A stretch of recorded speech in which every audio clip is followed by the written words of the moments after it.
Sí, bueno, ¿y qué pasó? ¿Por qué no entraste a la sala Zoom? Todo, ¿cómo le va? ¿Será que podemos reunirnos un ratito? La verdad es que quiero hablar un ratito con usted. Por, Ok, al final de la sesión, entonces.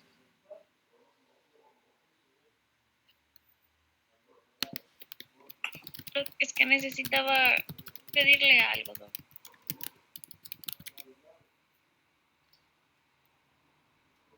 Bueno, escríbeme por chat.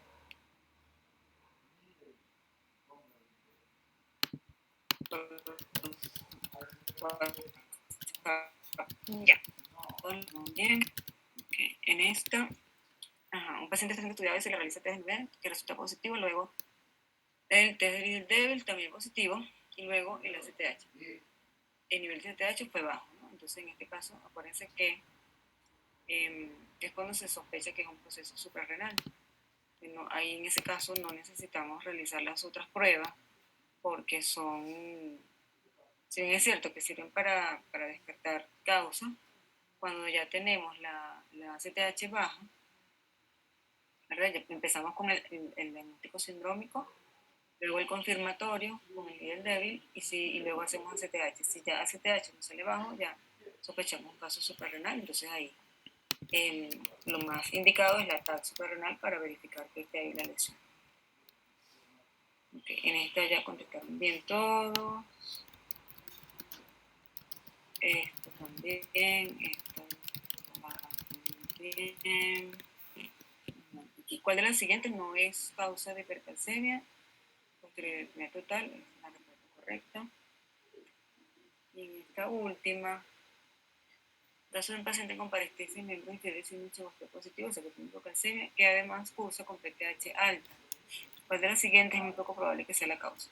Bueno, acuérdense que las que cursan con PTH baja son precisamente el pseudoparatiroidismo, hipomagnesemia. Ah, no, sí, aquí como que me equivoqué, ya va. Tengo que chequear. Sí, este tengo que revisarlo. Ok.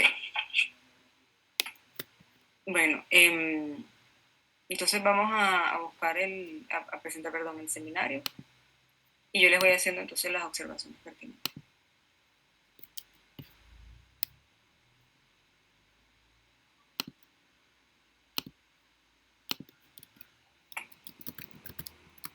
Recuerden que el que vaya exponiendo, por favor, prende su cámara. Sí, doctora, le proyecto.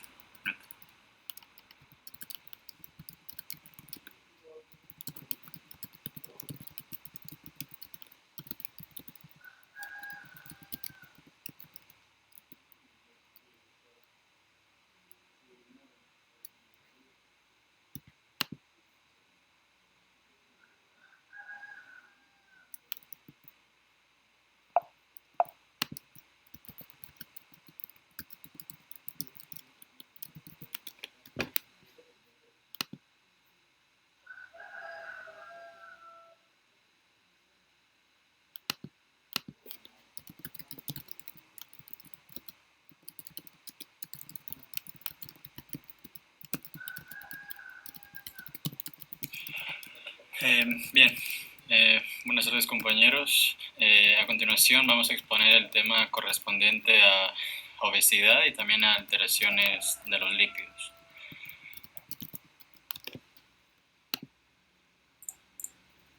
Ya, en cuanto a lo que es obesidad, hay que mencionar que es un exceso de grasa, la cual, como se observa, está almacenada en el tejido adiposo y que no siempre, bueno, viene a corresponder a un exceso de peso, ya que en ocasiones este exceso de peso puede estar dado, por ejemplo, también por un componente muscular o por alguna retención de líquidos. Entonces, esta obesidad es solo un exceso de grasa. Entonces, mencionar que es la enfermedad metabólica más frecuente, aún más en el mundo occidental, y también constituye por sí solo un factor de riesgo cardiovascular, y además está asociada a un gran número de complicaciones, como son las siguientes.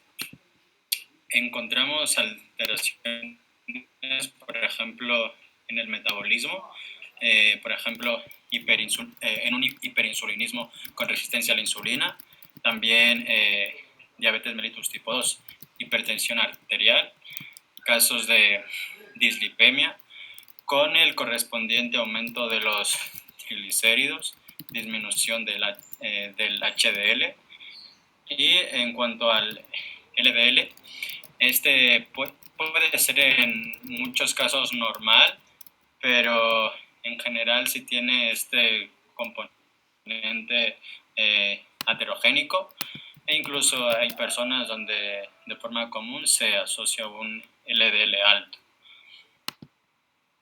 También se dan algunas complicaciones, como por ejemplo los estados de hipercoagulabilidad. Esto se da por un aumento de lo que es el fibrinógeno, hiperuricemia, también síndrome de la apnea obstructiva del sueño, y asimismo complicaciones en cuanto a lo que es digestión, por ejemplo, litiasis biliar, el reflujo gastroesofágico y la estatosis hepática. También se dan algunas complicaciones en la mujer que son muy típicas, por ejemplo, el síndrome del ovario poliquístico,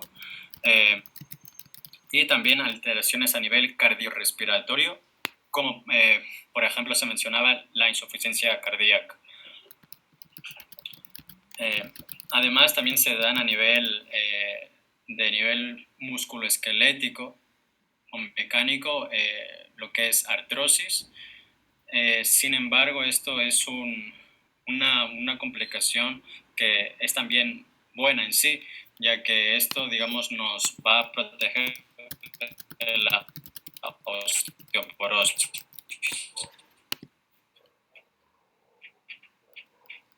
Pero, bueno, por lo general el riesgo. También otra complicación muy importante, lo que se da aquí son los cánceres, por ejemplo, de colon y de próstata en el hombre, asimismo, cáncer de vesícula, de ovario, endometrio y de mama se da más en la mujer.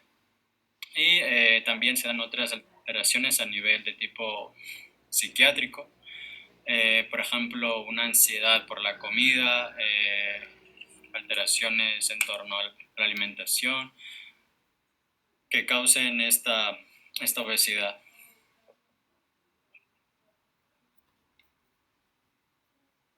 Ya. Asimismo, para hacer una correcta clasificación de lo que es obesidad, vamos a empezar por la que tiene un mayor valor actualmente según los estudios, y aquí lo que encontramos es el IMC. Bien,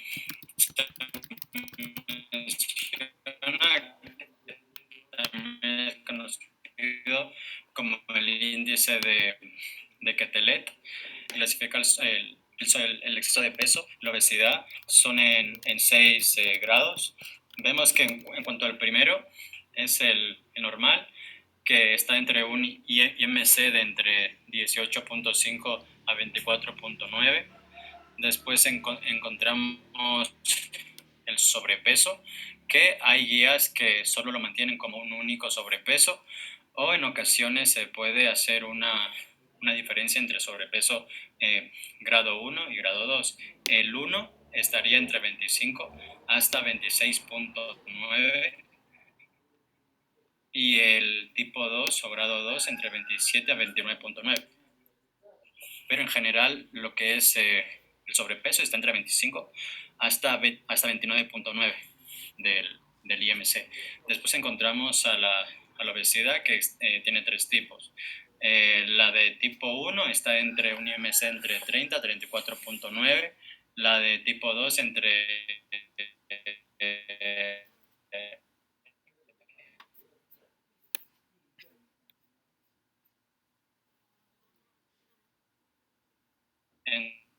entre 35, perdón, a partir de 40. Bien, y bueno, mencionar que el peso va a ser medido en kilos y la altura en metros. También, sin embargo, el IMC, por ejemplo, hay personas que hacen un ejercicio físico muy intenso o físico-culturista, va a estar, puede estar en grados de sobrepeso, sin embargo, es por el peso que tiene el músculo en sí mismo y no es tanto por el exceso de grasa. Bien, otra tipo de clasificación para la obesidad es según el índice de cintura-cadera.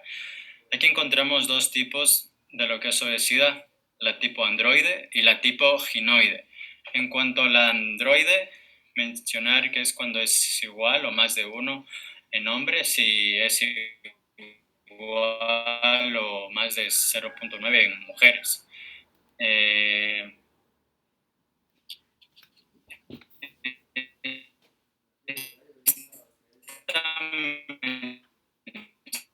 Mencionar que es la que tiene un mayor riesgo cardiovascular y cintura a nivel del ombligo y también el perímetro de la cadera a ese nivel, a nivel de lo que es el pubis. Bien, también mencionar que hay una gran diferencia en cuanto a la forma. Por ejemplo, cuando es una obesidad tipo androide, como se observa en la imagen que está a la derecha en el hombre, tiene forma más de manzana, como se menciona en algunas guías, y en cambio en la mujer es más común la de tipo ginoide y tiene una forma de pera. Sin embargo, ambos tipos pueden ser dados tanto en hombres como en mujeres asimismo. Sin embargo, mencionar que actualmente hay otro índice que nos indica de una forma más acertada de la cintura. Este es un buen marcador de riesgo cardiovascular y lo que nos dice es que va a tener un riesgo moderado si es de más de 94 centímetros en hombres y si es más de 80 centímetros en mujeres. En cambio, un riesgo va a ser alto si es de más de 100.2 centímetros en hombres y más de 89 centímetros en las mujeres. Ya, según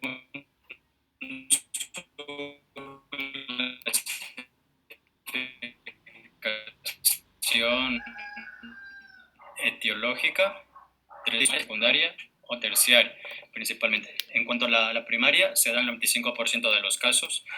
Se menciona que es de etiología multifactorial y se han visto implicados aquí muchos factores, entre los que va a destacar la leptina.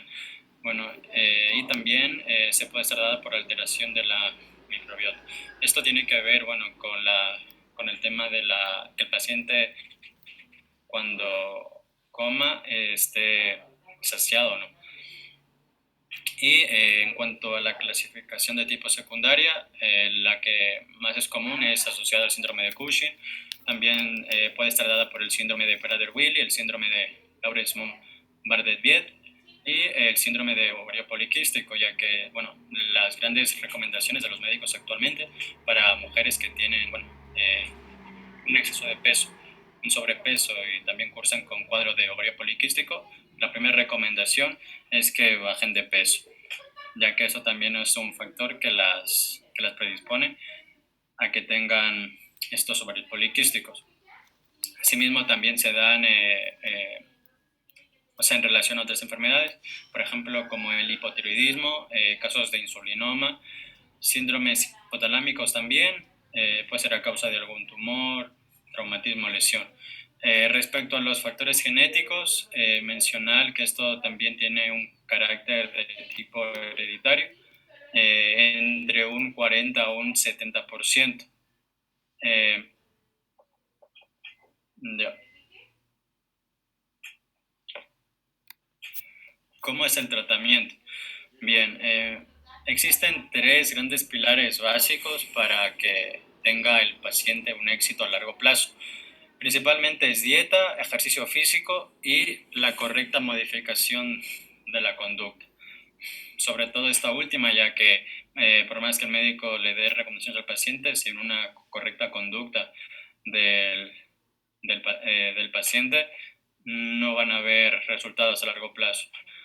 Entonces, se menciona que las pérdidas de peso de un aproximado de un 10% son muy beneficiosas desde el punto de vista a nivel cardiovascular y su riesgo, ya que obviamente va a disminuir lo que es la morbimortalidad y todas las complicaciones que ya mencioné anteriormente. Pero sin embargo son muy difíciles de que éstas se estén manteniendo en el tiempo. Entonces actualmente lo que se recomienda son pérdidas de entre el 5 al 10% y estas son muy, muy buenas para el paciente, pero aunque no son tan beneficiosas como las pérdidas de 10% o más, pero son más fáciles de mantener a largo tiempo y ya que aquí también la motivación del paciente juega un papel muy importante. Entonces, ¿cuáles son las medidas que podemos tomar, los tipos de dieta? Bien, existe una dieta hipocalórica equilibrada y otra dieta de muy bajo valor calórico. En cuanto a la primera, ¿cuál va a ser su objetivo? Va a ser el de disminuir entre el 25 al 30% de todas las calorías totales que sean recomendadas para el paciente. Por lo general suelen ser hiperproteicas, ya que en la proteína se basa el principal aporte energético de estos pacientes. Además, aquí se suelen disminuir, un aproximado entre las 500 a 600 kilocalorías al día. Y aquí también, se puede aconsejar que se tome algún tipo de lo que son suplementos alimenticios, en el caso que se aporten menos de 1500 kilocalorías al día. También existe otro tipo de dieta, que es la dieta de muy bajo valor calórico. Estas son muy extremas y aportan menos de 800 kilocalorías al día. Mencionar que estas dietas no son a largo plazo, sino que son durante las primeras 12 a 16 semanas en casos muy selectivos.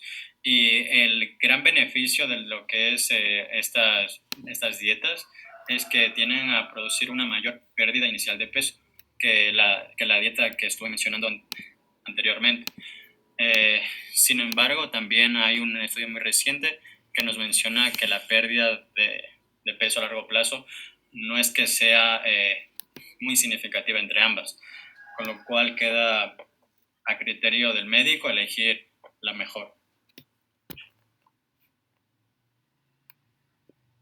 Bien, también otro pilar de lo que es el tratamiento es el ejercicio físico.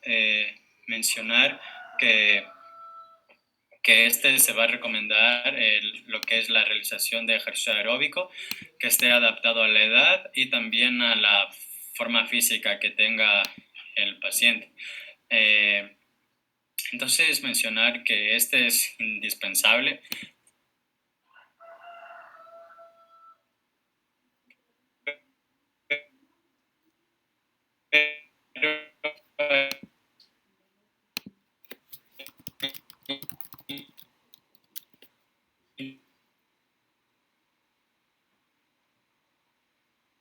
Médica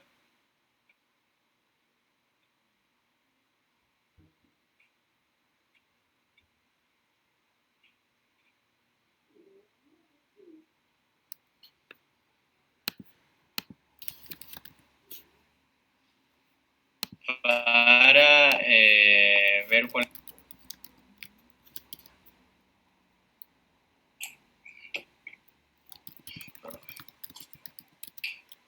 Eso se salió la presentación.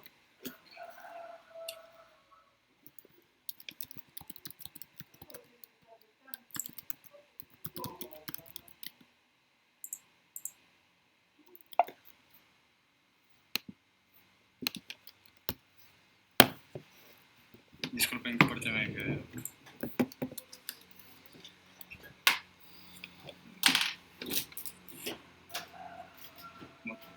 Lo que estaba mencionando de lo que está mencionando del ejercicio físico. Y del ejercicio físico. ¿Cómo? Sí, que te quedaste ahí en el ejercicio físico en la producción médica. Ya, bien. Bueno, mencionar en cuanto al ejercicio físico, bueno, como ya mencioné, bueno, hay que encontrar una dosis mínima eficaz, es decir, un equilibrio para el paciente. Asimismo, hay que hacer de forma previa una revisión médica, ya que hay muchos pacientes que vienen de lo que es una vida sedentaria, y el tipo de entrenamiento que se va a priorizar en estos pacientes es el de fuerza, antes que lo que es el ejercicio intenso a nivel cardiovascular, y de ahí ya ir aumentando de poco a poco. Asimismo, existen grandes beneficios, por ejemplo, mejora el control glucémico, también lo que es la sensibilidad a insulina, disminuye la tensión arterial, mejora lo que es la capacidad a nivel pulmonar, y también ayuda, bueno, con todo el control del peso, y también va a disminuir lo que es el riesgo del cáncer de colon, son los niveles del HDL.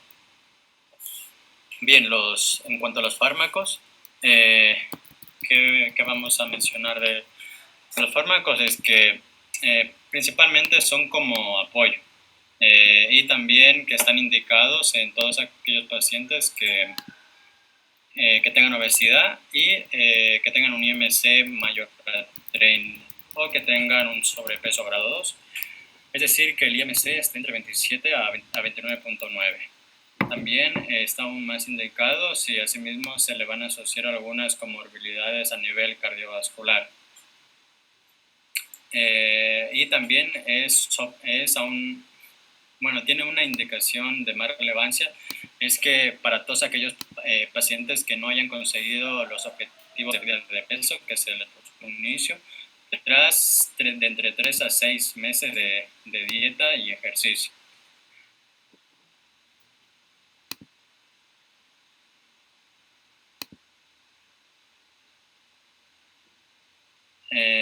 Bien, mencionar que toda la pérdida de peso de forma general. Bien, los fármacos activos es el Orlistat, el liraglutide y la naltrexona bupropión. Mencionar que el Orlistat es un inhibidor de la lipasa intestinal que, bueno, viene a dificultar la absorción de las grasas. Tiene un principal efecto secundario que es la esteatorrea, y la pérdida de peso promedio es del 3%, es decir, lo que equivale a 3 kilos a 2.6 kilos tras un año. En cuanto al liraglutide, este fármaco es un péptido inhibidor de los GLP-1, y las pérdidas son aproximadamente entre de 4 a 8 kilos. Y las pérdidas de peso promedio de la naltrexona. Leonardo, recuerda que eso lo vimos también en diabetes, ¿verdad? Un fármaco en diabetes. En diabetes, que son agonistas GLP-1, que dijiste inhibidor. Sí, no, sí, perdón. Y la pérdida de peso del promedio del 5% de forma aproximada, es para este fármaco de la naltrexona bupropión. Y también hay actualmente otros fármacos, pero de los que no hay mucha relevancia actualmente, ya que son los estudios. Estos ya han pasado a un segundo plano, como son la lorcacerina, la exenatida, la sibutramina, la fluoxetina, el topiramato y la fentermina. En la parte derecha hay en la parte derecha se encuentra un algoritmo en el cual nos va a indicar cuál es la conducta a seguir. Por ejemplo, como ya mencioné, si el paciente tiene un IMC de más de 30 o más de 27, ya así mismo se asocian las comorbilidades. Y vemos que ha habido una aplicación de una dieta hipocalórica equilibrada. Asimismo, el paciente ha hecho ejercicio físico a nivel adaptado. ¿Y cuál va a ser el fármaco que vamos a usar? Se puede usar lo que es la liraglutida. En el caso que esté contraindicado o no haya un efecto significativo, según las pautas que se pudieran marcar o exista una intolerancia, el fármaco que se puede usar es el Orlistat o podemos tomar la naltrexona bupropión.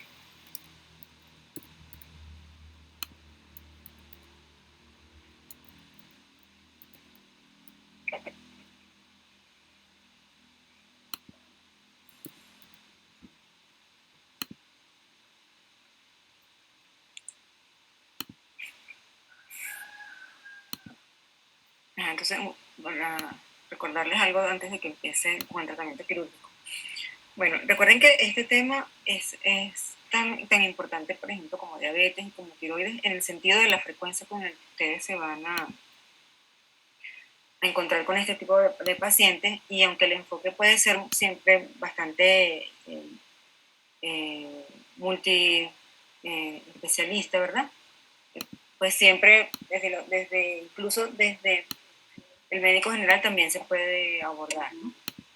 Y aunque ciertamente los fármacos que mencionaron ahorita, digamos que no se utilizan tan frecuentemente, porque no tanto porque tengan efectos secundarios, aunque muchos sí, sino porque, bueno, son fármacos costosos que la mayoría de las veces bueno, casi todos, no están disponibles de manera gratuita, tienen efectos secundarios, y lo más importante es que si no logramos que el paciente concientice su problema, tenga el apoyo psicológico para el cambio de sus hábitos, pues muy probablemente en cuanto deje el fármaco, pues vuelva el efecto rebote inclusive, ¿no? Entonces siempre, por eso hay como ese cuidado y tiende a ser entonces muchas veces de manejo de un especialista, pero eso no quiere decir que sea exclusivo de un especialista en endocrinología, por ejemplo, ¿no? Pero sí es importante dentro de eso que ustedes recuerden, porque fíjense, ese fármaco liraglutide, ya se los dije, ¿verdad? Es un agonista GLP-1, entonces lo vimos cuando hablamos de diabetes. Ustedes se acuerdan incluso la receta que ustedes hicieron sobre los fármacos que se utilizan en diabetes, que estaba un poco planteada de acuerdo a lo que dice la guía ADA en cuanto a individualizar un poco los tratamientos en diabéticos, y habíamos visto que lo que es agonistas GLP-1, por ejemplo, el liraglutide, exenatide, todo eso, y los inhibidores de SGLT2, que son los que actúan a nivel renal, que por ejemplo la empagliflozina, son los fármacos que más actualmente hoy en día se utilizan por los beneficios cardiovasculares y renales que producen. Y que además, específicamente estos agonistas GLP-1 y especialmente la liraglutida, son de los más beneficiosos para la pérdida de peso. Por eso es que se utilizan incluso en pacientes no diabéticos, liraglutida, ¿no? Y bueno, obviamente que hay que evaluar al paciente de forma integral, pero es de los que menos efectos secundarios tiene. ¿Cuál es el problema principal? Bueno, que normalmente es por vía subcutánea, y eso implica pues, ciertas situaciones a tomar en cuenta, y por supuesto el costo, que es lo más limitante.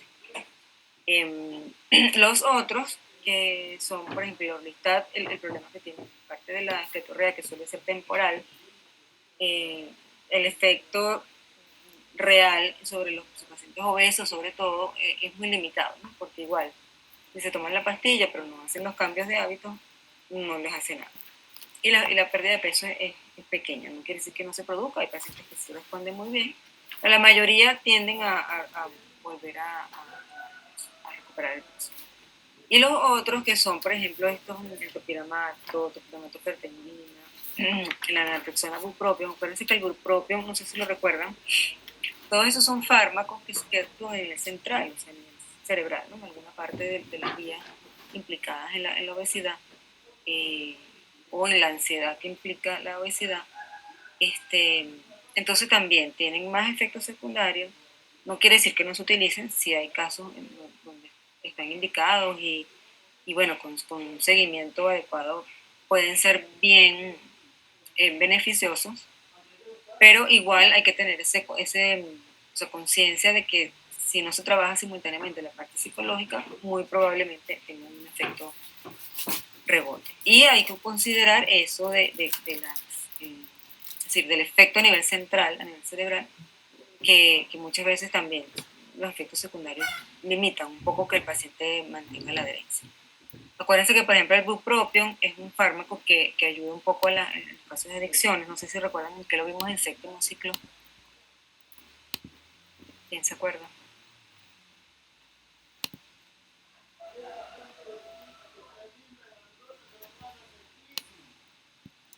El bupropion, ¿para qué lo vimos en séptimo ciclo? Tiene que ver con adicciones. Para las personas que son fumadores. Exacto, ¿verdad? Es una de las terapias farmacológicas que se utilizan en los fumadores. Entonces, bueno, sirve para otros tipos de adicciones, en este caso un poco hacia la comida. Y bueno, también se actúan por ejemplo, la fluoxetina, que más directamente es un antidepresivo, en los casos en que la depresión, perdón, que la obesidad puede estar asociada a cuadros depresivos y eso puede estar incidiendo en el aumento de peso. Entonces, bueno, es importante saber que existen, pero que tienen limitaciones. Fíjense que el liraglutide prácticamente ya pasó a ser el tratamiento farmacológico de primera línea, obviamente tomando en cuenta las limitaciones en cuanto a costo y en cuanto a que es un fármaco de alimentación. Uno de los duelos de la noche. En Real, Dani Alves contra Vinicius Junior. Con mucho oficio se las ha ingeniado Dani Alves para tratar de controlarlo. Aquí con espacio Vinicius Junior.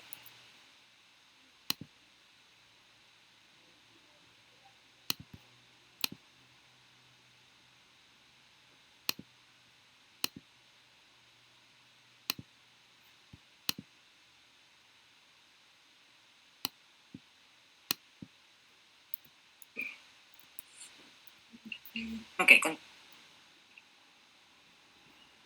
Bien, con respecto a lo que es el tratamiento quirúrgico, aquí vamos a hablar acerca de la cirugía bariátrica, que esta está indicada en pacientes obesos con un IMC mayor a 40 kilogramos sobre metro cuadrado o un IMC mayor a 35 con factores de riesgo cardiovasculares asociados. En pacientes también que padezcan algún fracaso del tratamiento o durante los 2 años que hayan estado con dieta y ejercicio y sus fármacos no haya funcionado, la solución a este problema es la cirugía como única medida terapéutica que ha demostrado una pérdida de peso significativa a largo plazo en este tipo de pacientes, y esta se asocia además con un mayor índice de supervivencia.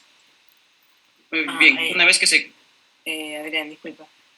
Ahí se tienen que cumplir los dos elementos, es decir, que esos pacientes que tienen obesidad mórbida, o sea, mayor de 40 el índice, más para los 35 con algún factor de riesgo, además haya intentado durante los 2 años previos con dieta, ejercicio y fármaco. Es lo ideal, ¿no? Obviamente que hay casos de casos, pero lo ideal. No es que cualquier persona que haya intentado durante 2 años con dieta, ejercicio y fármaco no rebaje, tiene indicación de cirugía, sino que tiene que cumplir la condición previa de una obesidad importante o que sea de 35 con algún factor de riesgo. ¿Sí? Bien, se mencionaba que una vez que el paciente se haya comprobado que es un candidato para la cirugía bariátrica, se debe realizar estudios pormenorizados para decidir qué tipo de cirugía se le va a realizar. Dicho estudio también va a incluir la realización de una gastroscopía que compruebe que no exista ninguna patología, lo que es nivel gástrico, antes de realizar la intervención quirúrgica. Muy bien, también se nos mencionaba que este tipo de intervenciones pueden ser muy agresivas y conllevan a una importante morbilidad en los pacientes. En porcentajes nos decía que la morbilidad puede aumentar de un 0.5 a 1%, mientras que la mortalidad, de un 0.5 a 1% y la morbilidad de 20 al 40%. Y este puede dejar secuencias a largo plazo.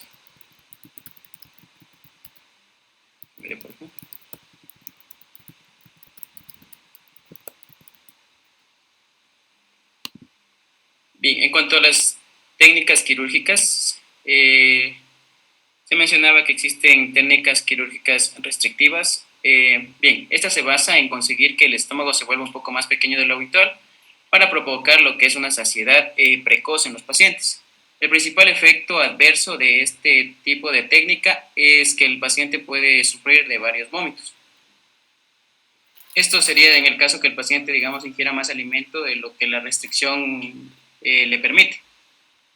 Se le debe también informar al paciente que no debe consumir líquidos que contengan muchas calorías. La técnica restrictiva que es más frecuente son las bandas gástricas ajustables y la gastrectomía tubular.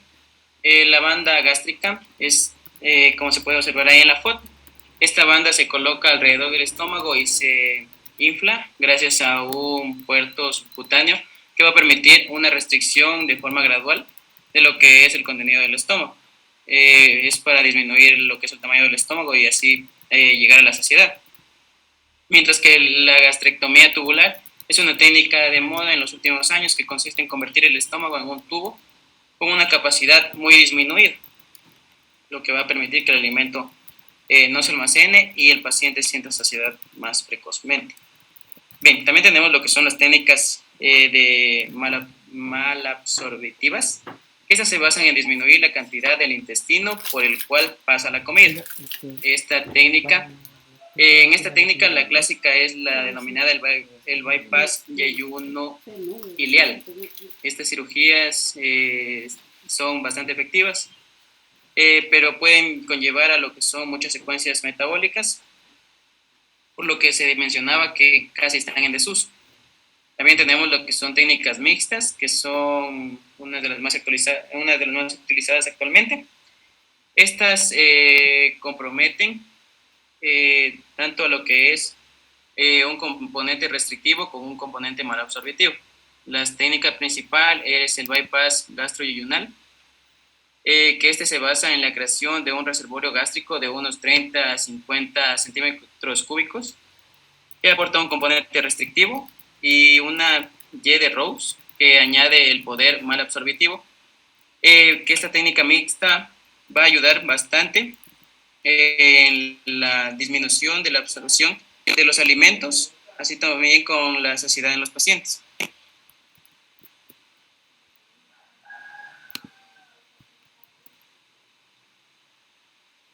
Bien, también tenemos lo que son las complicaciones precoces. Bien, como se mencionaba, como esta es una técnica invasiva, a corto plazo pueden haber bastantes complicaciones que se pueden encontrar en cualquier intervención digestiva mayor. Pero las complicaciones más frecuentes son en los pacientes que se pueden encontrar una hemorragia, una dehiscencia de anastomosis, que esta es una de las complicaciones más temidas, ya que debido a donde se realice la intervención quirúrgica puede haber un infiltrado tanto de gases como de líquidos, que una vez que nosotros detectemos estos, debe ser tratado lo más rápido posible. También se puede generar un tromboembolismo pulmonar. En los pacientes obesos mórbidos tienen un riesgo trombótico muy elevado, por lo que es fundamental realizar una adecuada profilaxis antitrombótica que se deba prolongar incluso tras haberle dado de alta a los pacientes del hospital.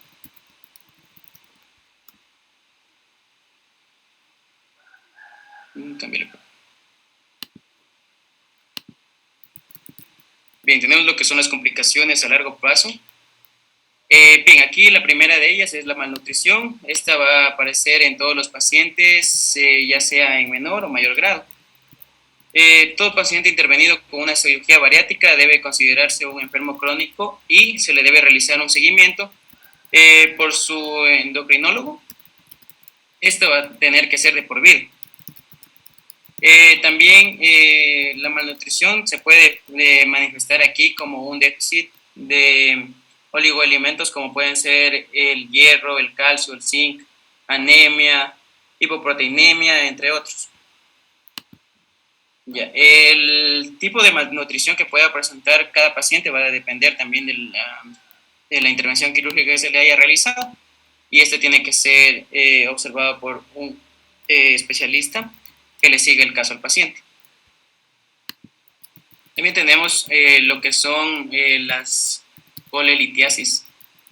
Bien, aquí se mencionaba que por cambios en la circulación enterohepática, el riesgo de colelitiasis va a aparecer en el 50% de los pacientes, por lo que frecuentemente se realiza una colecistectomía profiláctica durante la intervención quirúrgica que se le haga al paciente. Otra complicación a largo plazo es la diarrea, que es el componente malabsorbitivo de la cirugía bariátrica. Este va a hacer que los alimentos no sean ingeridos, sobre todo los que sean ricos en grasa, y sean expulsados a través de las heces. De igual manera, en pacientes que se les realice alguna técnica malabsorbitiva, que ingieran mucha grasa, no van a regenerar el peso, pero estos van a sufrir de lo que son diarreas frecuentes y sus características por lo general son malolientes y que pueden llegar a incapacitar a nuestros pacientes. Y por último, los vómitos, que es una de las complicaciones a largo plazo que se da más frecuente, sobre todo en las técnicas que son de tipo restrictivo. Bien, en cuanto a la cirugía metabólica, aquí, esta cirugía metabólica surgió cuando se realizaba las cirugías bariátricas. Se dieron cuenta que esta mejoraba lo que es la diabetes asociada a la obesidad. Esto incluso antes de que el paciente pierda peso. Esto se fundamenta principalmente en que va a existir una disminución de lo que es la resistencia a la insulina debido a aquí se mencionaba que los mecanismos aún eran desconocidos. Sin embargo, la cirugía metabólica se basa en operar a lo que son pacientes enfermos de diabetes que no sean obesos, para corregir la diabetes y no para que pierdan peso. Esto solo se utiliza en los que son pacientes con diabetes mellitus tipo 2, ya que se persigue mejorar la resistencia a lo que es la insulina. La cirugía metabólica aún está en sus inicios y todavía se desconoce la técnica más apropiada o los pacientes que se puedan beneficiar de esto. Tampoco se sabe a partir de qué momento el equilibrio del riesgo de la intervención y la diabetes se inclina por la cirugía. Es decir, que no saben qué tan favorable será para un paciente realizar una cirugía de este tipo para mejorar lo que es su comorbilidad, que es la diabetes tipo 2.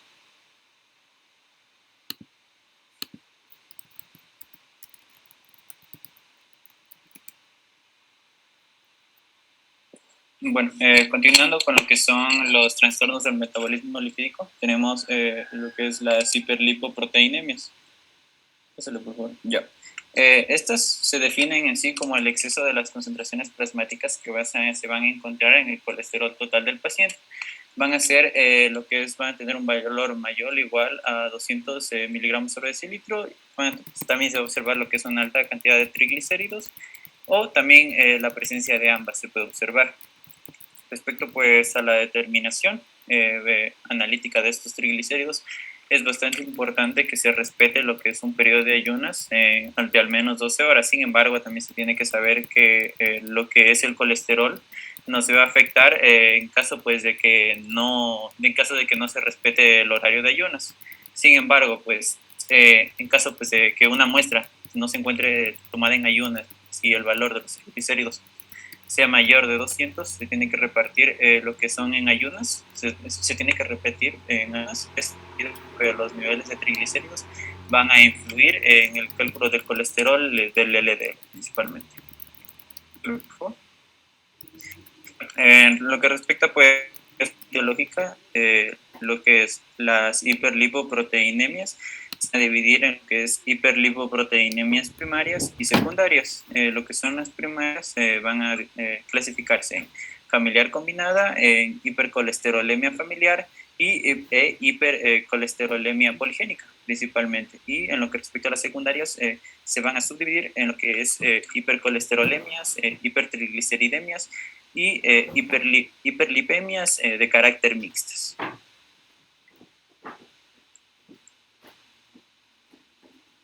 Ya. Respecto a lo que es las hiperlipoproteinemias primarias, la hiperlipemia familiar combinada, esta se caracteriza por ser de herencia autosómica dominante. Aquí se va a observar un aumento de lo que son las lipoproteínas de muy baja densidad, además de lo que es la LDL, con 3 distintos fenotipos que van a ser lo que es la hipercolesterolemia pura. También se puede observar lo que es la hipertrigliceridemia pura o incluso mixta, en una presencia de hipercolesterolemia acompañada de lo que es una hipertrigliceridemia. En lo que respecta a su clínica, esta va a iniciar en la segunda década de lo que es la aterosclerosis prematura. Se pueden observar lo que son santelasmas y el arco corneal. Los santelasmas son lo que observamos en la imagen inferior, son como bolsas a la acumulación de ciertas cantidades de grasas en forma de bolsas en lo que es los párpados. Esto también se va a asociar frecuentemente en pacientes con obesidad o también pacientes que presentan cierta resistencia a la insulina o diabetes mellitus ya diagnosticada. Respecto pues al diagnóstico, esta va a ser la hiperlipoproteinemia y esta va a ser también mediante lo que es la detección de anomalías de carácter lipídicas en el 50% de los familiares. Se puede observar de primer grado respecto a la paciente. Y para el diagnóstico se precisa al menos lo que son 3 generaciones. En lo que respecta al tratamiento, se va a dirigir principalmente a lo que es el lípido predominante que se observe en el momento del estudio. Ya, continuando con la hipercolesterolemia familiar, esta es su herencia va a ser monogénica autosómica dominante y presenta lo que es una alta penetrancia. También es una enfermedad genética de carácter monogénica y es la más frecuente entre las 3 hiperlipoproteinemias primarias. Esta va a presentar principalmente un defecto en lo que es el receptor de la LDL, con un aumento principal de los niveles de la misma. También respecto a su clínica, se va a dividir en lo que es heterocigotos y homocigotos. En los individuos heterocigotos, esta va a aparecer esta hipercolesterolemia en lo que son en un periodo de 30 a 40 años que estén presentando aterosclerosis coronaria o incluso un infarto agudo de miocardio. De esto de precoz también se observan en este tipo de pacientes lo que son santomas tendinosos, como se observa en la imagen. Es muy típico y también se puede observar lo que son santelasmas y la presencia del arco corneal. En lo que respecta a los individuos homocigotos, esto ya va a ser menos frecuente y se va a manifestar precoz. Esto se va a observar junto con lo que es la aterosclerosis coronaria, que se va a manifestar antes de lo que son 10 años. También se observan lo que son santomas cutáneos de carácter plano desde el nacimiento en lo que son lugares expuestos. En lo que respecta al diagnóstico, esto se va a realizar mediante una combinación de una hipercolesterolemia, más lo que son santomas, más una demostración de herencia de AD. El estudio genético también en casos sospechosos pues se lo puede realizar sin árbol genealógico compatible o disponible. En lo que respecta al tratamiento, se divide en dos, en lo que es heterocigotos y homocigotos. Principalmente en el tratamiento en los heterocigotos va a ser dieta acompañada de lo que son estatinas. También se puede añadir o inhibir lo que son las S-timbe o las resinas. Y en lo que respecta pues a los homocigotos, se puede intentar un tratamiento con una féresis del LDL.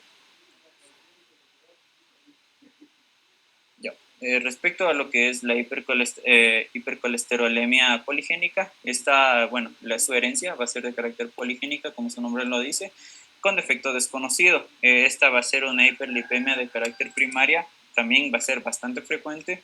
Respecto a su clínica, esta va a presentar un riesgo elevado de un desarrollo de aterosclerosis coronaria y cerebral, manifestándose a partir ya de lo que es la sexta década de vida del paciente. También respecto a su diagnóstico, esto va a ser mediante lo que es la hipercolesterolemia pura, cuando el LDL se va a observar entre los valores de 260 a 350 mg. Y respecto a su diagnóstico diferencial, de las otras formas de hipercolesterolemia primarias, va a ser que, principalmente van a afectar al 10% de los familiares de primer grado y se observa lo que es una ausencia de santomas tendinosos, estos que se van a presentar en la hipercolesterolemia familiar. Respecto al tratamiento, va a ser principalmente lo que son dieta y estatinas.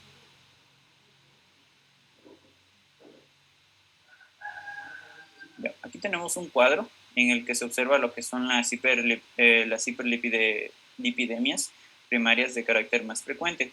Aquí tenemos lo que son valores para lo que es la hipercolesterolemia familiar combinada, también tenemos la hipercolesterolemia familiar, la poligénica y la disbeta-lipoproteína familiar. Aquí se observa la prevalencia y principalmente se tiene que tener en cuenta lo que es la herencia y la edad del comienzo de cada una de estas patologías para poder realizar un diagnóstico más adecuado. Pásale, por favor. Respecto a las hiperlipoproteinemias secundarias, se van a dividir en hipercolesterolemias, hipertrigliceridemias e hiperlipemias mixtas. Las hipercolesterolemias se observan en lo que es hipotiroidismo, anorexia de carácter nerviosa y síndrome nefrótico. Y las hipertrigliceridemias, estas se van a observar en diabetes mellitus, ya sea de tipo 1 mal controlada o de tipo 2, en caso, eso incluye a pacientes que realicen un buen control de este tipo de diabetes. También se puede observar en pacientes con obesidad o que presenten un síndrome metabólico, pacientes que consumen alcohol, incluso los pacientes que hacen uso de lo que son los antirretrovirales y anticonceptivos orales. También se puede observar en la insuficiencia renal crónica. Respecto pues a las hiperlipemias mixtas, estas se van a observar con respecto al uso de anticonceptivos orales, el alcoholismo, el síndrome nefrótico e incluso en el síndrome de Cushing. La más frecuente de estas patologías va a ser la que se encuentra asociada a lo que es la diabetes mellitus de tipo 2, donde se va a observar un aumento de las lipoproteínas de muy baja densidad, una disminución del HDL y del LDL pequeñas. Además, se tiene que saber que en caso de que se encuentren aumentados lo que son los triglicéridos y los valores también de LDL en el paciente diabético, pues la prioridad en el tratamiento se debe centrar principalmente en el control de lo que es la LDL.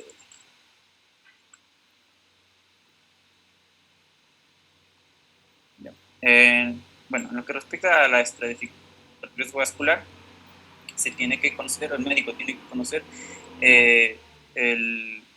lo que es la diferenciación entre las tres situaciones, principalmente la situación de factor de riesgo, lesión de órgano diana y también el equivalente de riesgo cardiovascular. En lo que respecta al factor de riesgo, este es principalmente la circunstancia que va a elevar el riesgo de un evento cardiovascular en el paciente y se va a dividir en lo que es no modificable y modificable. Los no modificables van a abarcar lo que es sexo, edad, la historia familiar del paciente, y lo que son los modificables van a incluir tabaquismo, hipertensión, diabetes mellitus e incluso lo que son las dislipemias.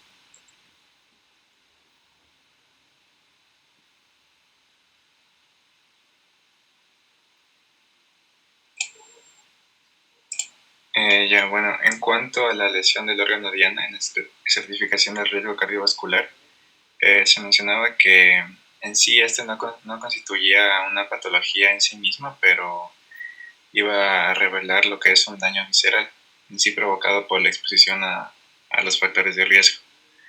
Esta lesión va a aumentar el riesgo de eventos cardiovasculares y se van a evidenciar 4 localizaciones principales, como lo son las retinopatías, la cual se va a localizar en el fondo de ojo, las nefropatías con la microalbuminuria, también la hipertrofia miocárdica,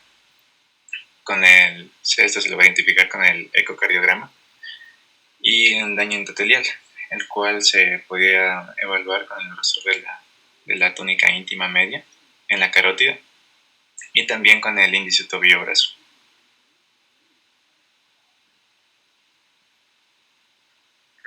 En cuanto al equivalente de riesgo cardiovascular, se menciona que las patologías por sí mismas suponen un riesgo cardiovascular similar al haber tenido ya un infarto agudo de miocardio previo.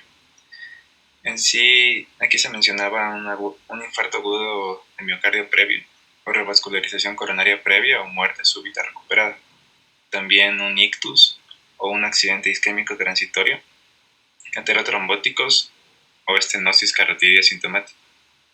También aquí se mencionaba un aneurisma de aorta abdominal y arteropatía periférica, y también con un índice tobillo-brazo mayor o menor a 90%.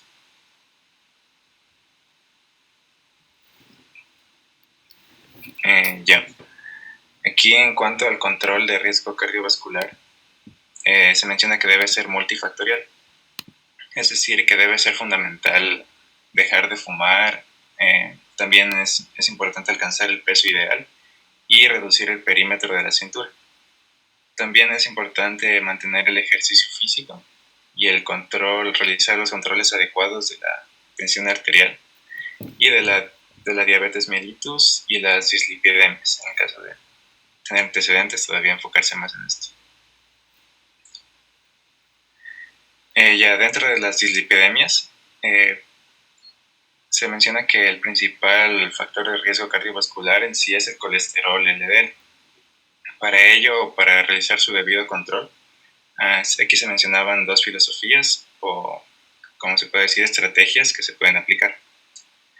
En sí se menciona la filosofía clásica, en la cual se enfocaba en el establecimiento de objetivos de control numérico de lípidos y también usar terapia hipolipemiante para conseguir reducir el LDL. Y en cuanto a la filosofía nueva, en esta se mencionaba que se basa en evidencia científica sobre los eventos clínicos cardiovasculares. Tan solo las medidas higiénico-dietéticas y 3 fármacos de prevención secundaria, y se menciona que aquí solo las estatinas en prevención primaria han demostrado una reducción del riesgo cardiovascular.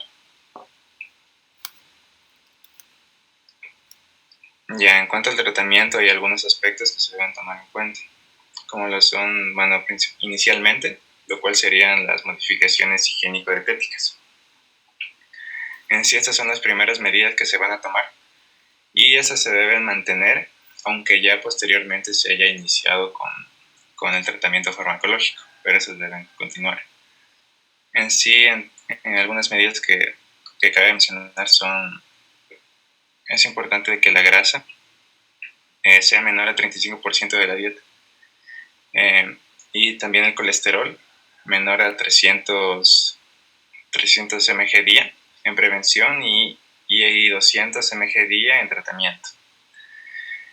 También es importante mantener el ejercicio físico, ya que este va a reducir la glucemia y la tensión arterial. También es importante mantener el control de los factores de riesgo cardiovascular, como son los principales el tabaco y la hipertensión.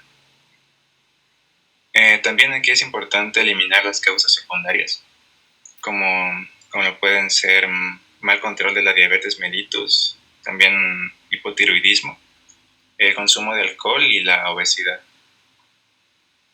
En cuanto a los fármacos, se menciona, según las guías de cardiología, se inicia tratamiento farmacológico directo en pacientes de alto y muy alto riesgo, y también en los de bajo riesgo si persiste alguna alteración lipídica tras 3 o 6 meses de medidas higiénico-dietéticas. También las guías solo recomiendan en prevención primaria las estatinas en los pacientes que pertenezcan a uno de los grupos de riesgo. Y en cuanto al uso de las estatinas, como lo son la simvastatina, la simvastatina, atorvastatina, lovastatina y fluvastatina.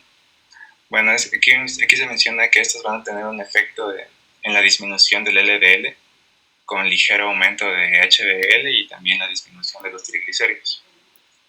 En sí, estas van a disminuir la mortalidad total, tanto en prevención primaria como en secundaria. Estas están indicadas principalmente en hipercolesterolemias y dislipidemias mixtas, en las que vaya a ser predominante la hipercolesterolemia. Estas poseen efectos adversos, como lo son las molestias gastrointestinales y también las atralgias, aumento de transaminasas y también se puede provocar rhabdomiólisis. Y estas van a estar contraindicadas principalmente en el embarazo, en insuficiencia hepática y en niños.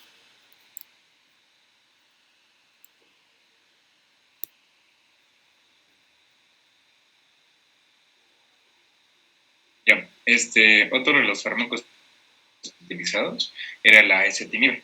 Al actuar sobre el transportador NPCL1 van a inhibir la absorción intestinal del colesterol. Además que su uso básicamente va a ser combinado con estatinas, por lo que satisfactoriamente ha demostrado reducción del riesgo cardiovascular en la prevención secundaria, además que esta no se utiliza en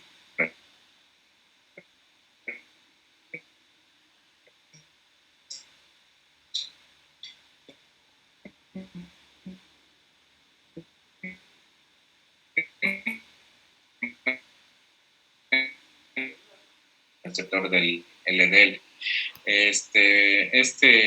Tiene una desventaja, o básicamente su administración va a ser subcutánea, y en lo que respecta a sus efectos, van a intervenir en la reducción del LDL, además que es especialmente efectivo en la hipercolesterolemia familiar, y que por ventaja también ha demostrado una reducción del riesgo cardiovascular en prevención secundaria de los pacientes.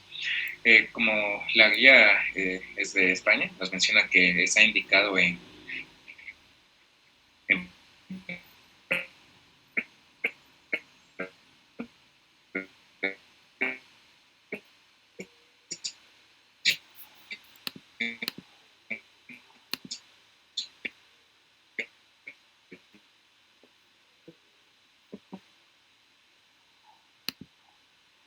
no se han conocido todavía cuáles son sus contraindicaciones.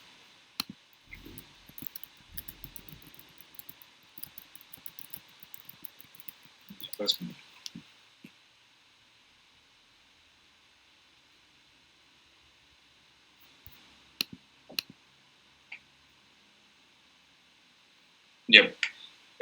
Ahora bien, los fibratos, estos son básicamente el gemfibrosilo, el fenofibrato, los cuales van a actuar aumentando la actividad de la lipoproteína lipasa. Estos igualmente iban a disminuir el VLDL y los triglicéridos, aumentando así el colesterol bueno, el HDL. Está indicado en hipertrigliceridemias y en dislipemias mixtas, en las cuales predomina la hipertrigliceridemia. Sus principales efectos adversos es que puede existir intolerancia digestiva, también erupciones cutáneas, o en muy pocos casos, rhabdomiólisis. Está contraindicado en pacientes con insuficiencia renal crónica o insuficiencia hepática, también en niños y en mujeres embarazadas.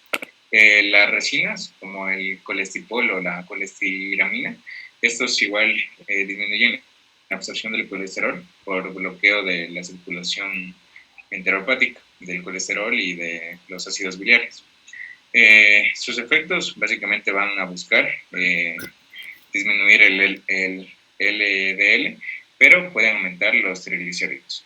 Y también no se han demostrado que tenga una reducción en riesgo cardiovascular. En cuanto a sus indicaciones, pueden administrarse solas o asociadas también a estatinas. En sus efectos adversos, básicamente predomina la dispepsia.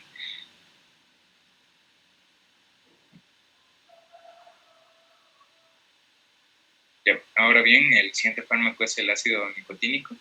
El efecto más importante que tiene es la elevación de los niveles de HDL, y también no ha demostrado tener aumentando la supervivencia cardiovascular de los pacientes.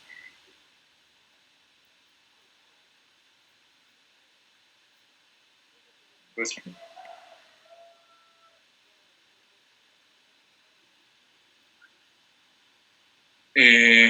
ahora en lo que respecta a la selección de fármacos hipolipemiantes, depende del enfoque que se le quiera dar al mismo, ya que según las guías, como la AJA del 2018, nos menciona que en prevención secundaria se usa un manejo escalonado con estatinas, o sumándole o sin ezetimibe. En cambio, en prevención primaria solo se usan estatinas en función al riesgo cardiovascular. En las guías europeas del 2016, perdón, hay que, el objetivo que buscan es un control lipídico y en caso de no conseguirlo, añadir un segundo fármaco. Por ejemplo, ahí vemos en la tabla de ahí, en la tabla 4 que menciona cuál es el fármaco de primera elección, en este caso los estatinas, para la hipercolesterolemia, y en caso de que este no actúe o no se encuentren resultados, podemos ir a un segundo escalón, como se puede ver en la tabla. Además, junto a esto también el algoritmo que se encuentra al lado menciona cómo es el manejo de la hipertrigliceridemia, en donde básicamente nos vamos a enfocar en los valores de los triglicéridos para de esa manera dar el mejor tratamiento a nuestro paciente. En la siguiente diapositiva también les he puesto... ¿Puedes cambiar? En la siguiente diapositiva les he puesto lo que nos dicen las guías, ya que vamos a dar cierto tratamiento dependiendo de cuál es el riesgo cardiovascular que tenga nuestro paciente. Básicamente va a ser como que los mismos fármacos, pero como que dosis elevadas, ya que en esta parte nos dice que un riesgo bajo, menos del 5%, un riesgo limítrofe, intermedio y alto, cuáles serán las alternativas que se pueden usar. Y en caso de que ya tener definido cuál será el tratamiento, buscar la dosis adecuada para el riesgo cardiovascular de nuestro paciente. Ya, bueno, eso sería todo. Gracias. Bueno, muy bien. Coloca un momentito esa diapositiva última, que no es lo más importante. Digamos que todo es importante, pero bueno, ya les aclaré un poquito dónde deben como hacer énfasis en la parte de obesidad. Por supuesto, valorar siempre la parte no farmacológica, luego la parte farmacológica y luego la posibilidad de la cirugía bariátrica, ¿no? Y en cuanto a las lipoproteinemias, recuerden que está esa parte familiar que tiene que ver con la herencia y que normalmente se reconocen o se sospechan cuando los pacientes tienen niveles altos de colesterol total o de triglicéridos o de ambos, niveles generalmente que suelen ser mucho más altos de lo que comúnmente tienen las personas. Y también la otra característica es que ellos tienen un poco de resistencia al tratamiento. Por eso es que muchas de las veces ellos requieren tratamientos con varios fármacos o por dosis altas de estatinas. Y lo otro es que muchas veces, bueno, tienen esas lesiones en la piel, que son los entelasmas o los síntomas, y no necesariamente cursan con la característica típica de obesidad o de síndrome metabólico. Muchas veces solo tienen la hiperlipoproteinemia.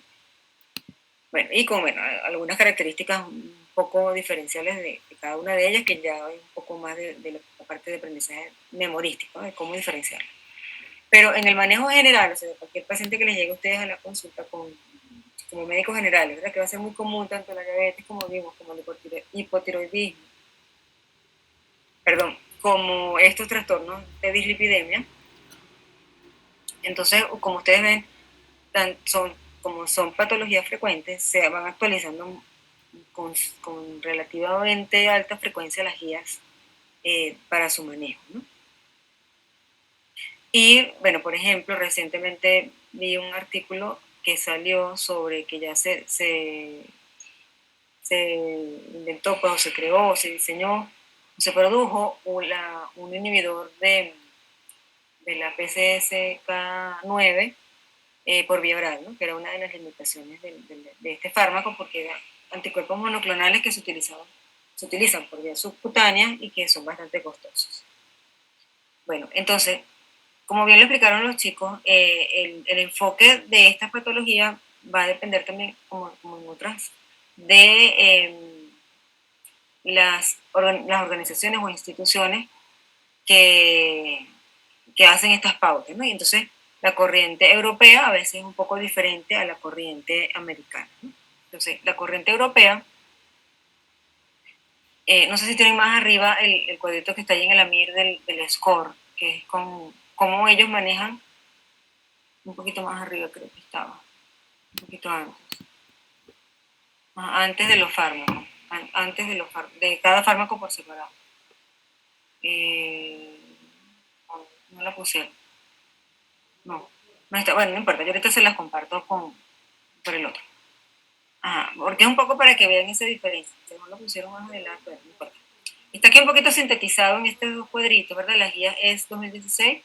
Ellos buscan un objetivo de control lipídico, o sea, son LDL céntricos porque el enfoque está dado en los niveles de LDL. Y en la guía, en la escala SCORE, o con S, SCORE, que es la calculadora que se utiliza para medir el riesgo cardiovascular en el continente europeo, o sea, es la que está validada allá. En Norteamérica, en las guías de la AJA, que principalmente se utiliza, y en Sudamérica, bueno, puede ser la OMS, puede ser, por ejemplo, en Ecuador se utiliza la GloboRIS según la guía del Ministerio de Salud, pero también se puede utilizar la de la OMS. En fin, hay diferentes calculadoras de riesgo. Pero entonces, ¿cuál es la diferencia también? No solamente que algunas toman otros factores o otros parámetros, ¿no? Sino que también no tienen las mismas valoraciones para los diferentes puntos de corte. O sea, por ejemplo, para lo que significa alto riesgo para la calculadora de la AJA, puede ser 20%, en cambio para las guías europeas puede ser 10%, ¿verdad? Entonces, dependiendo de la guía, de la calculadora, ese nivel de alto riesgo, o riesgo moderado, o riesgo bajo, puede variar. Por ejemplo, la guía europea, 1% es bajo. En cambio, para la guía AJA, 5%, o sea, menos de 5% es bajo. Entonces, cuando vamos a indicar los fármacos, es donde cambia un poquito también la estrategia, porque según las guías europeas, bueno, todo paciente con dislipidemia que tiene cierto nivel de riesgo cardiovascular o tiene ciertos factores de riesgo, y dependiendo del nivel de LDL, se puede esperar 3 meses con tratamiento no farmacológico, y si no, se le indica de una vez tratamiento no farmacológico más estatina. Pero no especifican cuál estatina, ¿verdad? Ustedes normalmente empiezan como de forma gradual, ¿verdad? Empezando con lo que indican, con la que tengan, pues, dependiendo de la presentación, con la menor presentación, y se va viendo el efecto. Hasta llegar a la meta de LDL. En cambio, el enfoque de la guía AJA, que tiende a ser también un poco ya más generalizado a nivel mundial, perdón, es un poco más individualizado, en el sentido de que era como que esperar que ese paciente responda a dosis baja de determinado fármaco, perdón, no era tan efectivo, o sea, se dieron cuenta que no era tan efectivo como valorarlo de manera integral y ver cuáles eran sus factores de riesgo, cuánto tiempo tenía, por ejemplo, con diabetes, si es que era diabético, si ya tenía una enfermedad cardiovascular establecida, es decir, igual tratando de estratificar un poquito más, de manera que se beneficiaran mejor los pacientes que ya tenían un riesgo alto por cualquier razón, y a esos le indican estatinas, lo que llaman de alta potencia, que lo pusieron por ahí, creo que en la siguiente diapositiva. Muéstralo un momentito. Ajá. Aquí, bueno, el cuadrito, la figura 2 está un poquito pequeña, pero bueno, entonces muestra, bueno, un poco por grupos de edad, si es prevención primaria, si es prevención secundaria. Ok. Bueno, esta no es exactamente, no sé si es la de la AJA, porque no veo que tenga el título, pero se parece un poco, aunque los puntos de corte sí son los mismos. Entonces, por ejemplo, para la AJA, menos de 5 es riesgo bajo, 5 a 7.5 es riesgo limítrofe, 7.5 a 20 es riesgo intermedio, y riesgo alto es mayor de 20. Pero, por ejemplo, para GloboRIS, para GloboRIS, ya 10% es alto. Entonces, por eso les digo que varía un poquito de acuerdo a la escala que utilicemos, ¿no? Pero bueno, para efectos de evaluación, la comparación aquí va a estar entre AJA y la SCORE, que es la que es europea. Entonces, ¿qué caracteriza la AJA? Que en prevención primaria, no sé si ustedes se acuerdan qué quiere decir prevención primaria. ¿Alguno de ustedes lo recuerdan?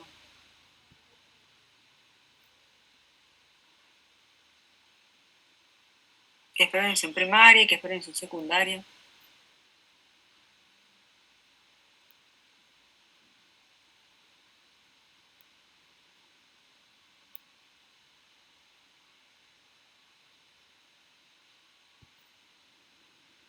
¿Ninguno se acuerda?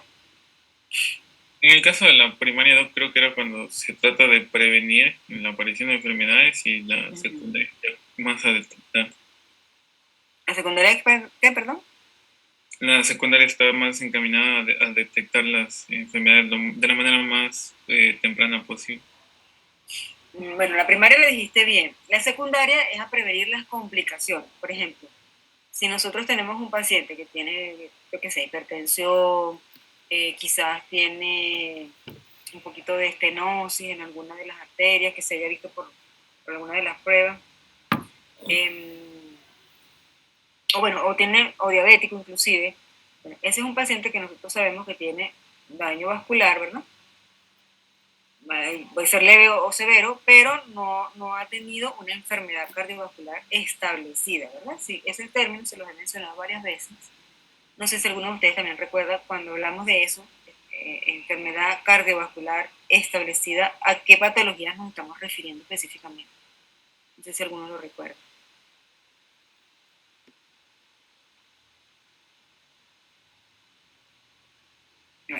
Mientras van pensando ahí, voy a buscar un papelito que...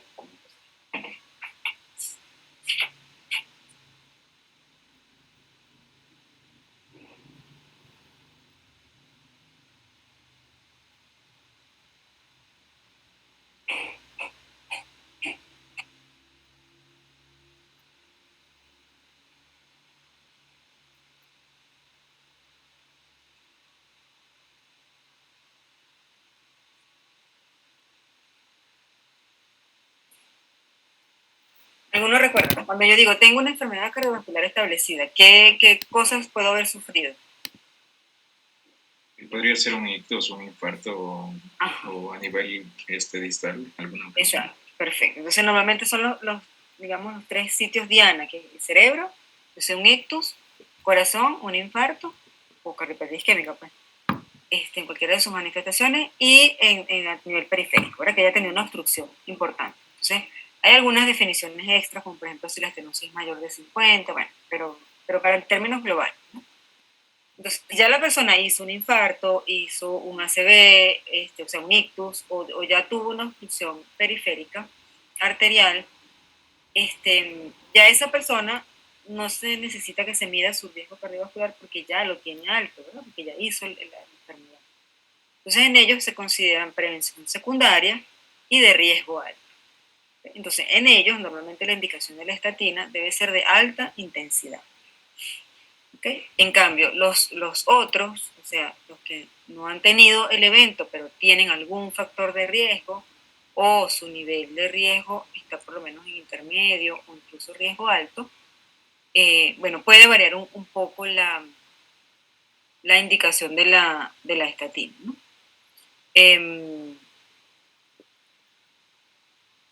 Bueno, aquí bájalo un poquito para ver si está más arriba la... Ah, no sé, aquí está, aquí lo dice, ¿verdad? Entonces, por ejemplo, riesgo bajo, ¿no? Que es el que si yo le aplico la escala de riesgo cardiovascular, me da un riesgo bajito, ¿no? Entonces, en ellos son los que normalmente se van a beneficiar, y tiene dislipidemia, ¿no? Porque se supone que estamos hablando de que ya el paciente tiene dislipidemia.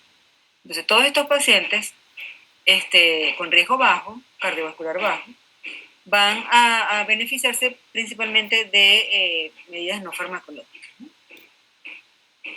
Pero dependiendo, o sea, yo discuto con el paciente, en ese caso sí vemos que, por ejemplo, ese paciente que ya ha hecho dieta, que ya ha hecho ejercicio y no logra bajar esos valores, entonces yo puedo discutir con él si conviene el uso de una estatina. Pero la estatina puede ser de baja intensidad o algunos la llaman moderada intensidad, o algunos la separan, como lo pusieron ustedes aquí en la otra diapositiva.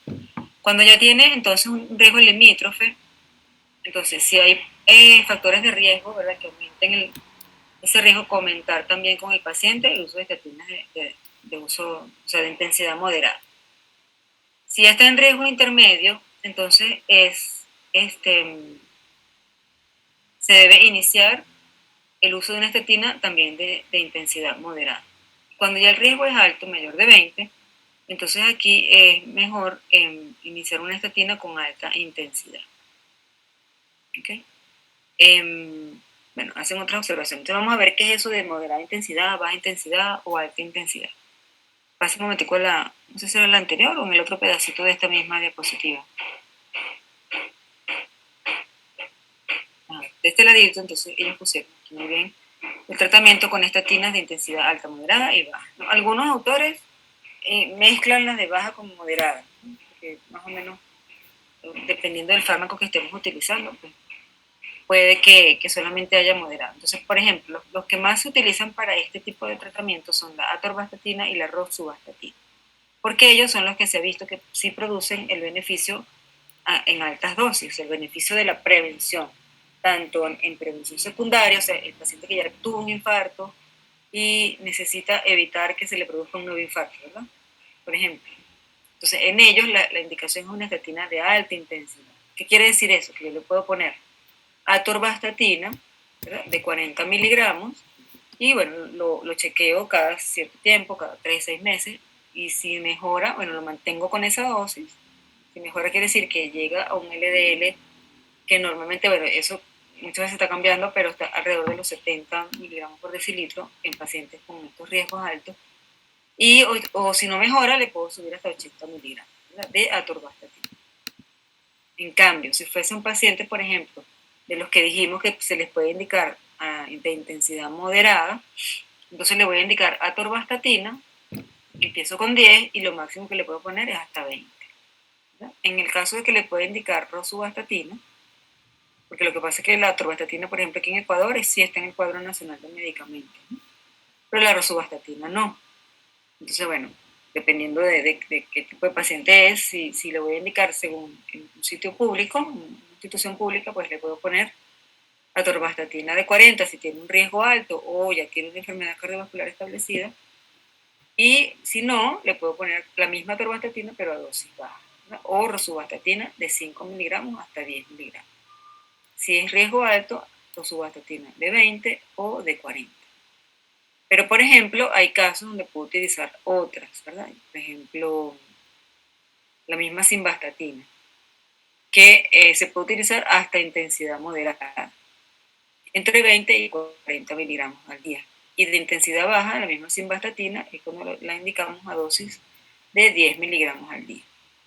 Entonces, es un poco como lo que habíamos hablado en séptimo ciclo con los corticosteroides inhalados en el asma, ¿verdad? Que habían de baja dosis, de dosis media y dosis alta, y que esa concentración de miligramos dependía del fármaco, ¿no? Entonces, por ejemplo, no es que yo diga, bueno, 40 miligramos para todas las estatinas, ya eso es dosis alta, no, depende del fármaco, ¿no?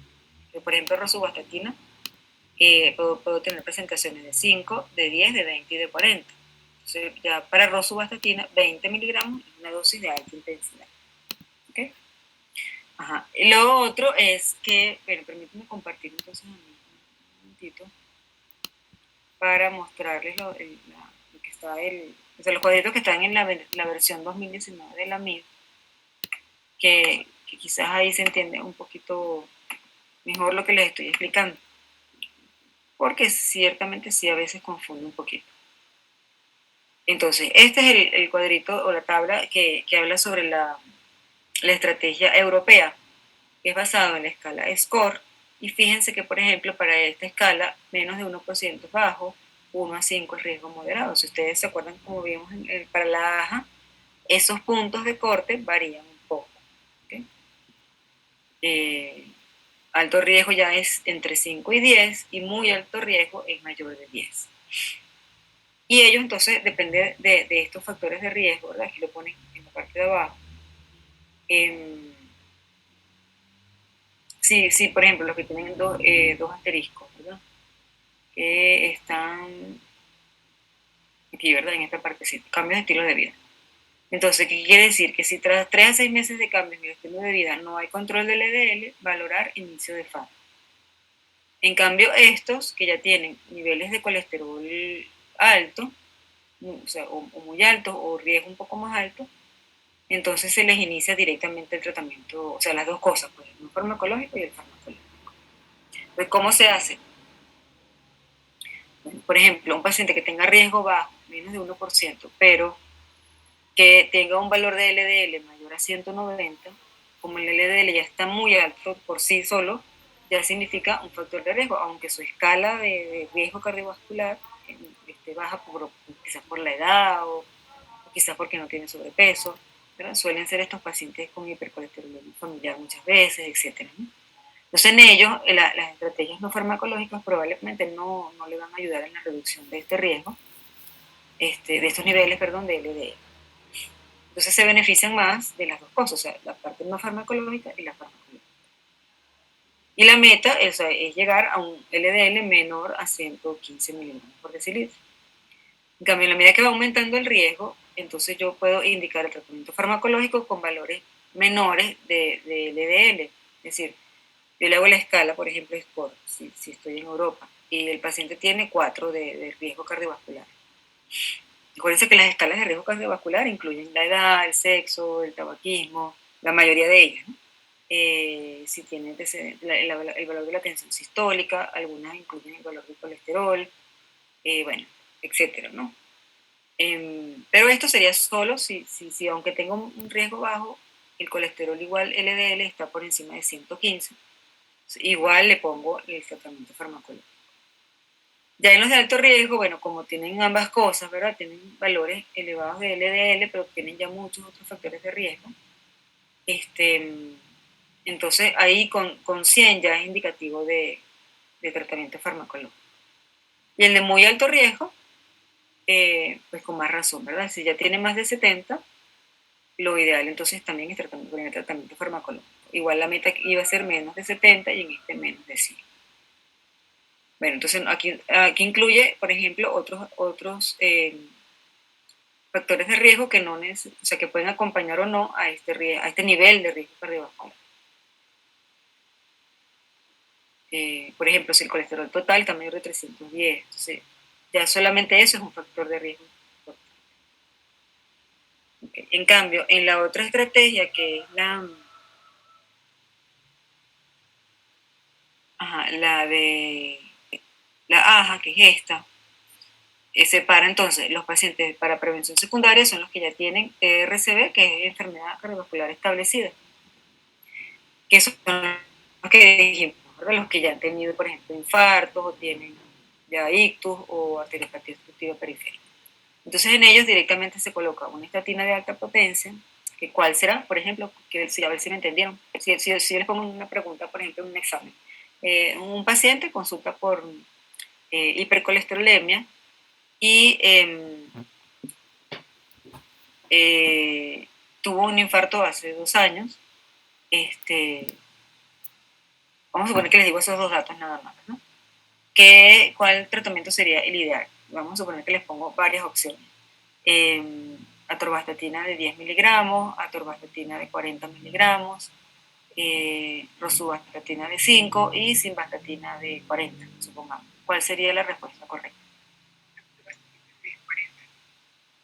Ay, no te oigo, tienes el micrófono bajito. ¿Atorvastatina de 40? Exacto, la atorvastatina de 40, ¿verdad? ¿Por qué? Porque esa es una de las que tienen un efecto como más fuerte y en el proyecto que nos mostró decía que se debería dar una dosis de 40 miligramos hasta 80 miligramos, ya cuando tienen un factor de riesgo cardiovascular, una enfermedad cardiovascular establecida. Exacto, ¿verdad? Entonces a esa dosis la atorvastatina es de alta potencia, ¿verdad?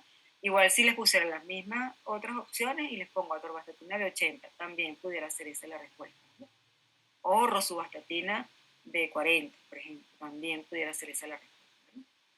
En cambio, bueno, fíjense, este otro grupo también se beneficia de estatina, bueno, perdón, antes de pasar a este grupo, estos pacientes, como ya dijimos, que ya tienen la enfermedad, ¿verdad? Ya hicieron el infarto, por ejemplo. Lo que se quiere es que no lo repitan, ¿verdad?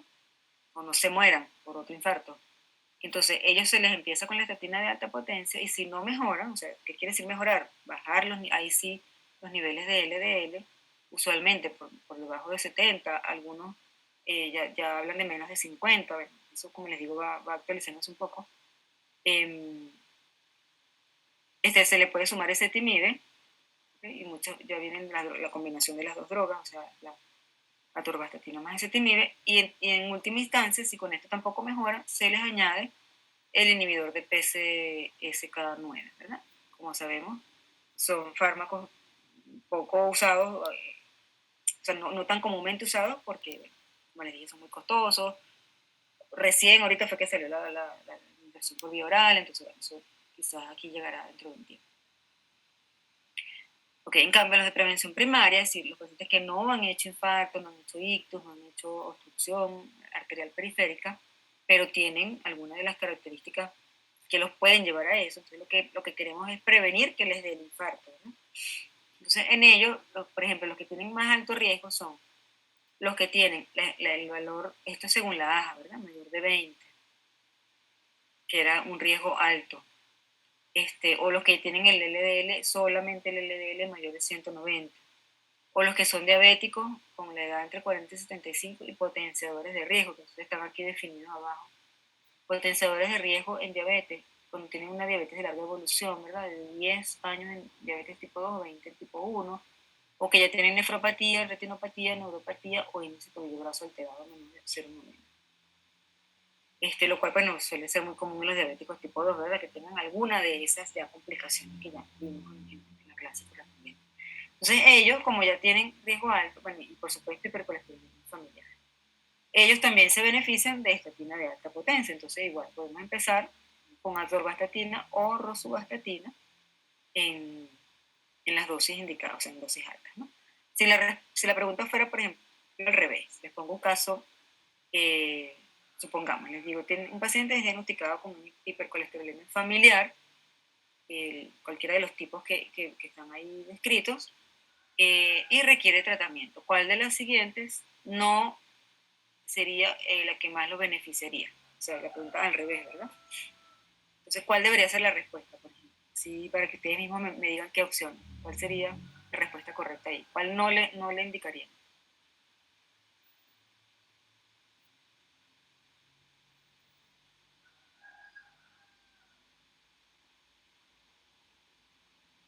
Por ejemplo, le indicaría, dime.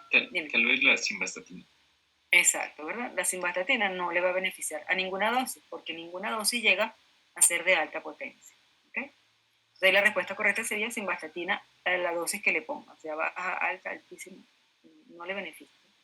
Esa sería la respuesta correcta. Y en las últimas dos opciones, ¿verdad? Que son los que van bajando pues un poco el riesgo, están pacientes con dislipidemia que tengan mayor de 75 años, ahí bueno, puede ser discutido, bueno, dependiendo de si tiene muchos factores de riesgo, por ejemplo, o que sea diabético, sin potenciadores de riesgo, o no diabético, pero con un riesgo cardiovascular intermedio, ¿verdad? Entre 7.5 y 20.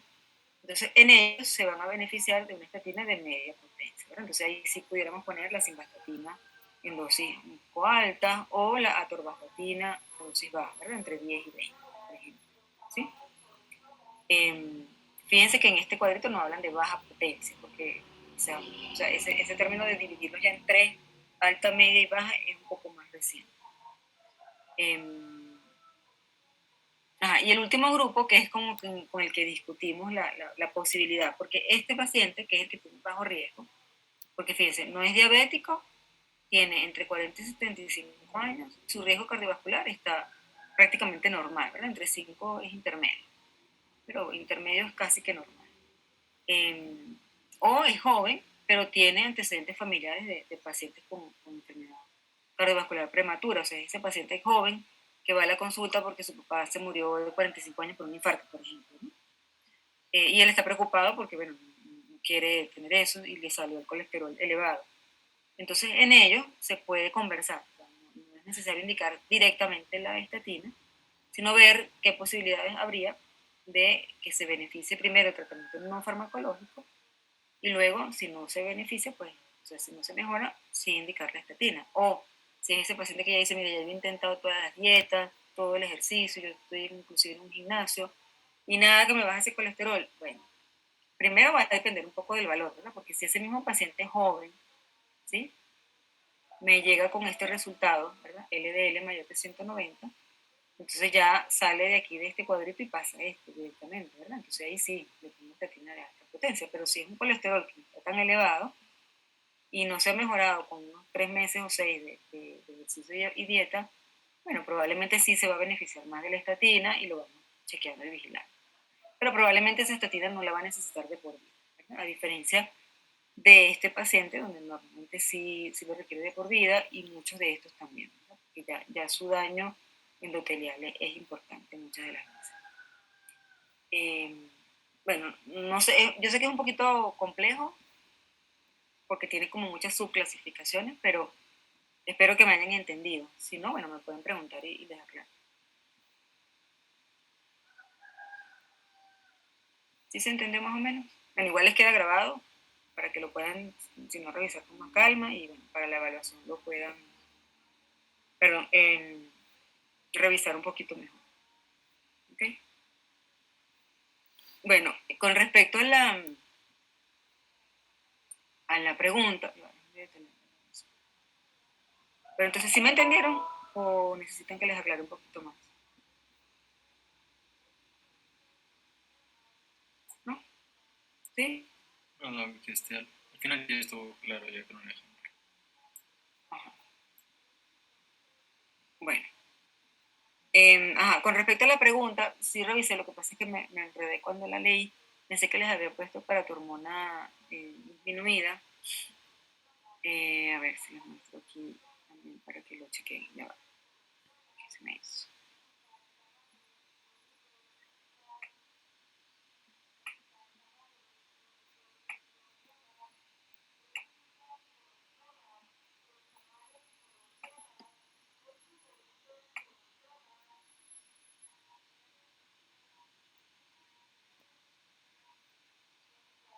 La pregunta era hipocalcemia con PTH elevado. Entonces, ¿cuál no sería la causa? Entonces, aquí en el algoritmo, ya va.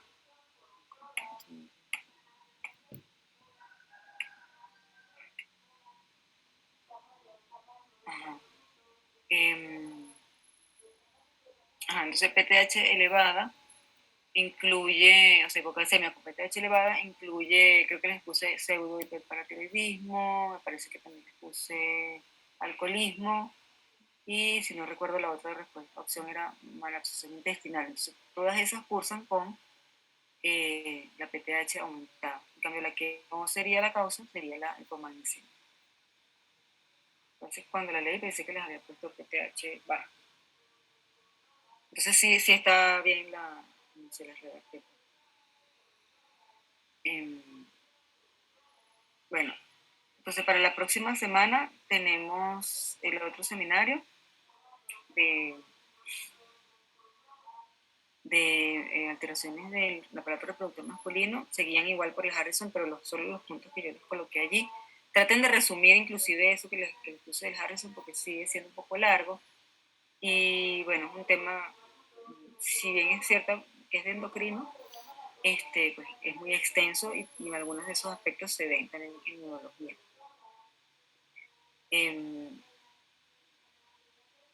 Como lo hicieron hoy, me pareció bastante bien, resumieron bien la información, o sea, la información, y enfocaron bien los puntos más importantes. Pero bueno, traten entonces más o menos de seguir esa pauta, ¿no? Porque a veces lo que hacen es como que leer todo el Harrison y ahí se vuelve un poco, o sea, aparte de largo, pues un poquito, digamos que tedioso, porque no, es como que ustedes pongan allí la idea principal, no importa si lo leen, pero lo que la idea principal es lo que esté enfocado en lo que ustedes están diciendo o en la diapositiva. ¿Okay? Bueno, si no hay más dudas, entonces lo dejamos hasta aquí y nos vemos la próxima semana. Hasta luego.